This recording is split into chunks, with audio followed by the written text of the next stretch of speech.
agent yu fay liggéeyee booboog léegi ñu ngi ci ba sax ñuy wax ni ñenn ñi dañ leen daal di yóbbu yenn taskatu xibaar au frigo maanaam dañ leen tegee ne lan mooy problème bi Thierno nga bokk ci ñi nga xamante ne jamono ji dañ leen yóbbu frigo lan mooy problème bi. Bon, en fait, problème bi commencé na depuis 2024 bi ñu tabbee Pape Alé Niang mu utu Racine Talla ci bopp RTS. Dafa fekk ñu signé benn accord d'entreprise. Accord d'entreprise boo ko déggee mooy ci code du travail dañu permettre entreprise yi ñi nga xam ne ñooy syndicat ak direction générale bi ñu am possibilité négocier benn accord convention boo xamante ne ci la ñuy fixer salaire yi ak fonctionnement wu entreprise bi mooy tout ce qui est salaire charge sociale ay avantages ak yooyu yëpp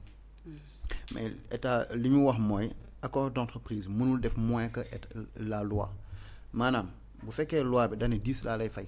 accord d'entreprise mënul fay lu gën a yees 10 day fay 10,5 wala 11 wala 12 wala 13 donc RTS dañu amoon accord d'entreprise boo xam ne 2005 lañ ko amoon 2005 lañ ko mujjee signé ba 2018 ñu commencé négociation yi pour am accord bu bees boobu temps Synpics CNTS Cheikh Birahim Ndiaye ak ki nga xam ni mooy Moustapha Cissé ñooy nekkoon ci négociation yi alors bi ñu commencé négocier affaire bi yàgg nag ba mu amoon ay problèmes yu bari seen digg ak Racine Talla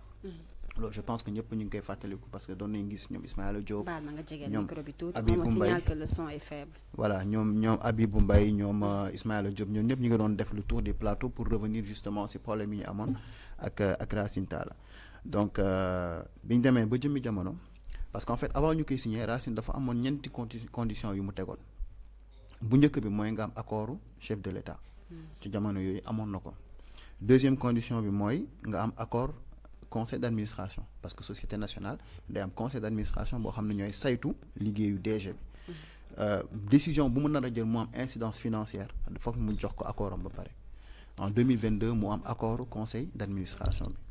troisième condition bi moo nekkoon mu voté président de la République signé li nga xam ne mooy décret d'application sur le financement du service public de l'audiovisuel boobu moo yéexoon parce qu'il y avait une quatrième condition mooy ci production télévisée dans li ñuy wax ci chaîne de valeur bi dafa am li nga xam ni mooy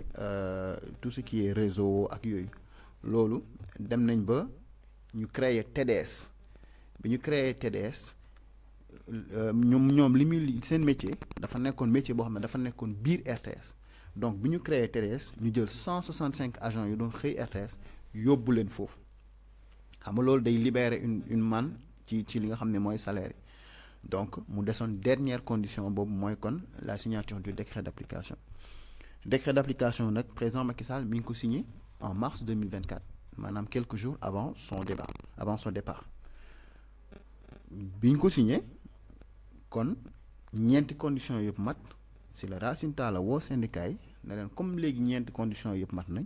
mën naa signer accord d'entreprise bi mu signé ko ñu fay ko avril fay ko mai ba war ko fay juin ba agent yi jot seen bulletin de salaire Pape Alé Niang woote ne accord bi da koy suspendre léegi mu aj ko delloo ñu ci accordu 2005 bi maanaam salaire yi ñu doon fay 2005 c'est vrai qu'en 2014 amoon nañ benn protocole d'accord ñu yokk ci un certain pourcentage ak yeneen kii en 2014 mais mu delloo ñu foofu tu vois loolu moo indi problème bi mu amee génn nañu casse et tout mais ay médiateurs wooñu ne nañ def leen ci nag nañ leen ci dox tànku jàmm xëj na dafa comprendre gul bon mu am coow lu bari ñu ne Racine daf ko signer pour saboter ko ñu ne Macky Sall dafa signer décret bi pour saboter yooyu yëpp bon man li ma ci xam décret d'application nee naa la sànq man bokk naa ci ñu doon xeex pour ñu voter le code de la presse moo ne partie bi jëm ci wàllu finance il y a deux catégories de presse mooy la presse privée et la presse publique presse privée bi li ñu am mooy fonds d'aide à la presse te ñu ngi koy touché xëy na ci ñaari at yi lañ ko suspendre woon mais commencé woon na ngeen ko fay depuis que ñu voté le code de la presse léegi nag pour le service public dañu war a am financement buy jugee ci état bi maintenant financement bi décret d'application mooy fixer modalité yi mooy wax financement bi fii lay jugee temps lay doon lii ak lii ngeen ciy def donc loolu mu nekk un décret d'application parce que décret d'application bokkul ak décret classique exemple bi may joxe mooy bi ñu gagné CAN bi président dafa def discours ne demain décrété naa le lundi 19 janvier mu nekk jour férié chômé et payé loolu mooy décret boo xam ne sañ na ko jël mais décret d'application dafay fekk benn loi boo xam ne voté nañ ko ba pare foofu lay tirer sa source parce que dafa nekk benn réforme bu nekk en cours mooy lépp li nga xamante ni moo régir la presse le métier de la presse au Sénégal donc ci biir loi boobu la ñu ne décret bi fixé financement service public de l'audiovisuel président moo ko war a signé loolu mooy décret d'application bi mu nekk problème boo xam ne Racine Talla daf ko xeex pendant les 11 ans yi mu nekkoon à la tête de la RTS avant moom Babacar Diagne xeex na ko 5 ans yi mu nekkoon à la tête de la RTS avant moom Daouda Ndiaye xeex na ko ba sonn ñoom ñëpp parce que dañu jàpp ni RTS c'est la seule c'est d'ailleurs c'est la réalité c'est la seule chaîne de télévision publique sur toute la région et au-delà boo xamante ni état am financé wu ko parce que nit ñi li ñu comprendre mooy RTS subvention lay am amul financement donc financement bi léegi décret boobu lan la wax dafa ne léegi yow RTS ci redevance bi nga xamante ne Sénélec daan na la ko jox dañ ko revaloriser yokk ko ba 0,7% du chiffre d'affaires de Sénélec donc financement en réalité foofu lay jóge mais dañ la ne xaalis bu ñëwee da nga ci investir ci sa matériel da nga ci jënd ay programmes yu am solo comme ay programmes sportifs yu mel ni CAN yu mel ni Coupe du Monde yu mel ni Jeux Olympiques mais aussi da nga ci assurer say charges sociales donc du décret boo xam ne président Macky Sall daf ko signer rek juste pour ñu yokkal salaire u agent RTS parce que ni ñu ko waxee ak ni ñu ko présenté c'est comme si dafa dañu jël benn cadeau defal ñu ko avant ñuy dem alors que non en réalité bu doon cadeau sax ki nga xamante ni moo wuutu Racine Talla la doon cadeau si moom ndax problème yi ñee doon am pour financer seen ay produits parce que fii ñun ñëpp xam nañ ni CAN bu jotee état moo ko daan jënd RTS amul 1 milliard yu mu jëndee CAN Coupe du Monde pareil Jeux Olympiques donc financement boobu su duggee ki nekk directeur général de la RTS day am possibilité léegi jënd matériel am possibilité jënd programme am possibilité gérer charges sociales donc non du agent yi duñ ci sax bénéficier parce que mënoon na ko signer sans que ñu am accord d'entreprise.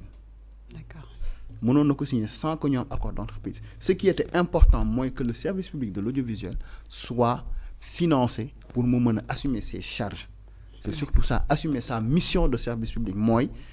vulgariser l'action de l'État maanaam tey le président de la République le premier d'ailleurs bu ngeen xoolee ñetti fan yi ñu génn le président ak le premier ministre ngeen di gis ci télé bi premier ministre mi ngi Maroc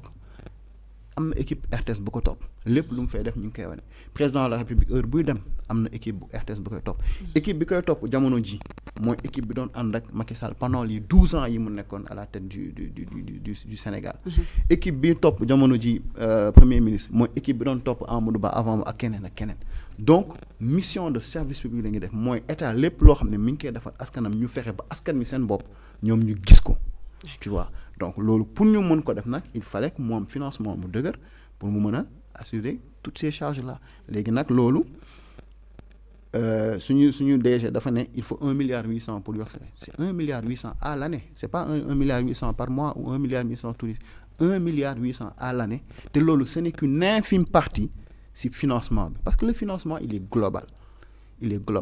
donc loolu la mbir di demee ñu jël nañu suñu temps mu suspendre ko ñu marqué suñu opposition à ça parce que légalement amul dara lu ko permettre du si code du travail du si amul benn loi bu ko permettre moom en tant que directeur général mu ñëw suspendre un accord d'entreprise donc on lui a laissé le temps 1 an et demi gisuñu benn évolution ñu bind ko ay lettres bind ko mise en demeure bindaat ko lettre tontuwul à un moment donné on a dit basta léegi nag jot nañu jug taxaw parce que ñun waxuñu nañu yokkal suñu salaire dafa ñoo fekkoon suñu salaire nekk à un niveau mu wàññi ko loolu la ñu d'accord ne nañu ko delloo parce que amul fenn fu mu mën a sukkandikoo ci wàllum yoon lu ko permettre mu def loolu moo indi coow li vos salaires mais liñ ci wàññi woon ngeen bëgg ñu yokkaatal leen c'est aussi simple que ça jàpp ngeen blocage bi c'est au niveau de Pape Alé mais oui parce que boo xoolee ces derniers jours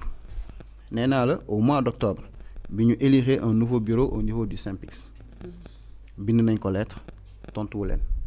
ñu bindaat ko lettre tontu leen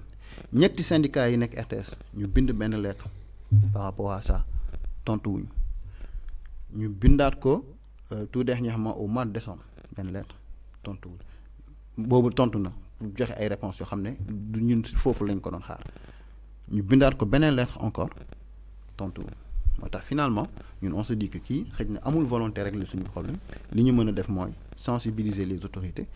yëgal leen li xew te ñu jàpp nañ ne xam nañ li xew pour que ñu jéem ko régler parce que agent RTS jamono ji ils sont très fatigués xam nga sonn nañu trop te à un moment donné aussi li Olof Njaay di wax ku bëgg dee weq xam nga looloo indi situation bi d'accord tonton Guèye par rapport ak situation waa RTS ndax ñenn ñi dañu jàpp ni par exemple bi Macky di waajal dem dafa doon profito di signer ay décret ak yi ni mel loolee tax ba gouvernement bu yees bi ba mu ñëwee yooyu yëpp daf koo daal di daqal ndax jàpp nga ni situation RTS noonu la demee dafa bokk ci